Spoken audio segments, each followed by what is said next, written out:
সুখবর আইতাছে, তোমারে বিদেশে নিয়ে যাওয়ার ব্যবস্থা করতেছে তোমার স্বামী। বিদেশের মাটিতে নতুন করে বাসর হইব তোমাগো। শেষ কবে কথা হয়েছে? ভালো আছে তো? আব্বা কি খবর? তারে ফোনে পাইছেন? আপনার ফোলার কোনো খবর পাইছেন? বিদেশের লাইন সব নষ্ট, তাই না দাদা? আপনার ছেলে আসিরউদ্দিন প্রামাণিক সে কি আরব আমিরাতে রাজবান শহরে চাকরি করে? মুরব্বী মনটারে একটু শক্ত করেন। গত 3 দিন আগে সে এক দুর্ঘটনায় ইন্তেকাল করছেন। মুরব্বী আগামীকাল ঢাকায় হযরত শাহজালাল বিমান বন্দরে তার লাশ আসবে। এয়ারপোর্ট কাস্টমস এর কাছ থেকে লাশটা কালেক্ট করতে হবে। আমারে মাফ করে দিস বাবা, তোর কব্বরে আমি বড় বড় করে লিখে দিব, এইখানে ঘুমায় আমার সন্তান। আমারে মাফ করে দিস বাজা।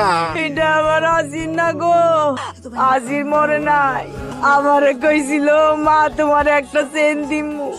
ও বাজার, আমার চেন লাগবো না বাজার, তুমি আইসা পড়ো বাজার। মা, ও মা, কথা কোনো কে? কি হয়েছে তোমার? তোমার আব্বা হারায় গেছে বাবা। কেমনে হারাইলো? আব্বা কি বাড়ির ঠিকানা জানেন না? তুমি কাইন্দো না মা, আমি বড় হলে বিদেশ গিয়া আব্বার খুঁজা নিয়ে আসবো।